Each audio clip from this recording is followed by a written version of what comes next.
Let me paint a picture. You land in Karachi, Pakistan, streets piled with trash.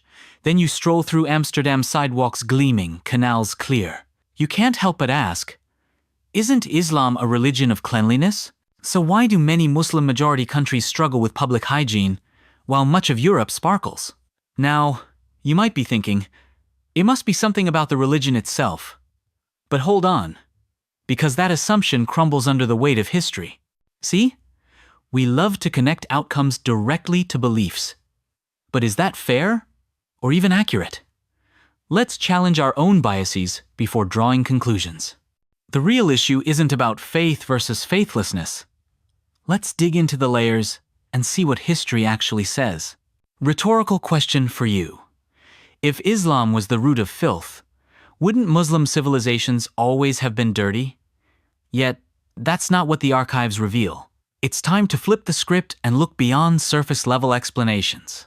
In the next segment, we'll travel back in time and discover how some of the cleanest, most advanced cities in history were actually Muslim metropolises.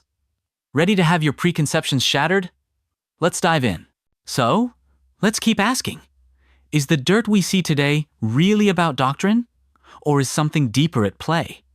Buckle up, this story's just getting started. Let me tell you a story lost in the fog of amnesia.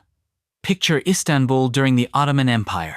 Every neighborhood boasted a public bathhouse, or hammam, think of them as social wellness centers, but also hubs for urban hygiene.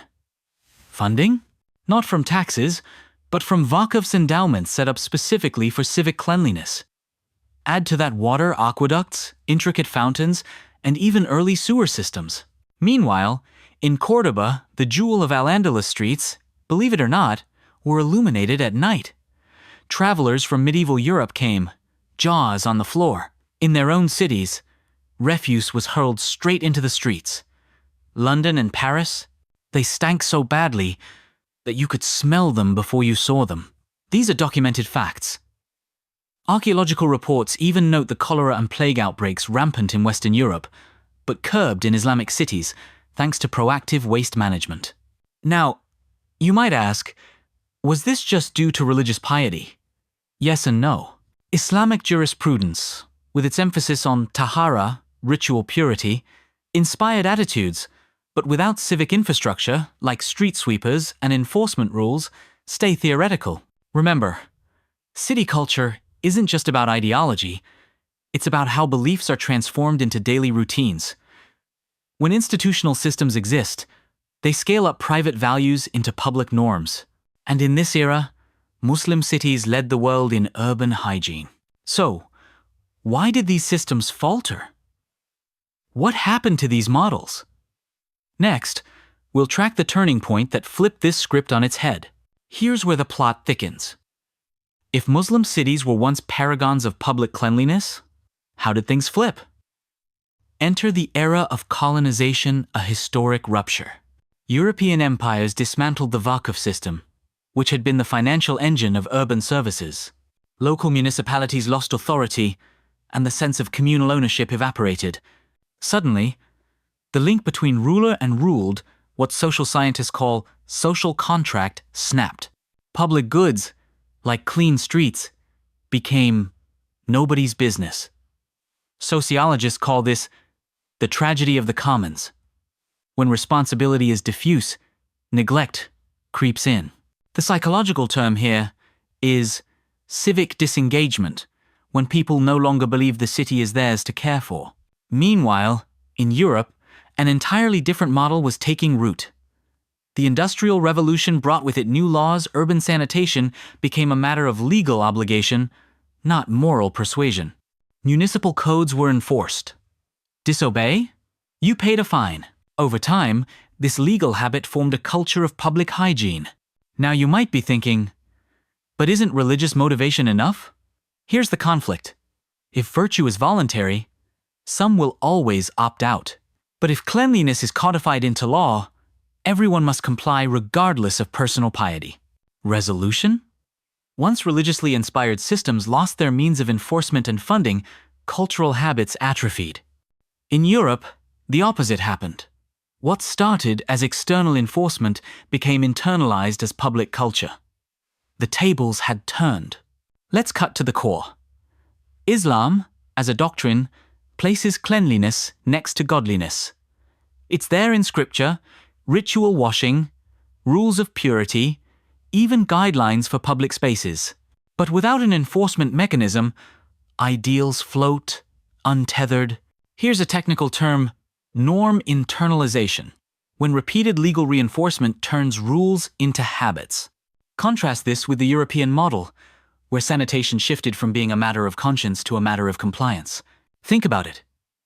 In much of Europe, if you toss trash in the street, you'll find a negative reinforcement, or what psychologists call operant conditioning.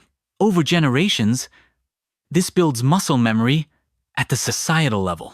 Now, let's address a common objection. Isn't it enough to teach values? No, because values without infrastructure become wishful thinking. In many Muslim-majority countries today, the moral code survives, but the mechanisms funding, oversight, penalties have shriveled. So, the prevailing paradox. Europe now implements social justice, solidarity, and public order principles rooted as much in Islamic ethics as in secular law. Meanwhile, too many Muslim societies bear the name but lack the structure to deliver.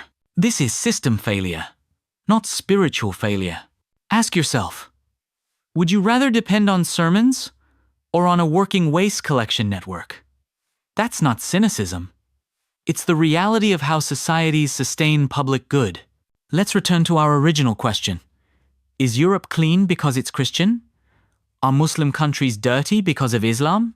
The data says otherwise. World Bank urban sanitation indices consistently rank cities by governance quality, not religious majority. The real variable here?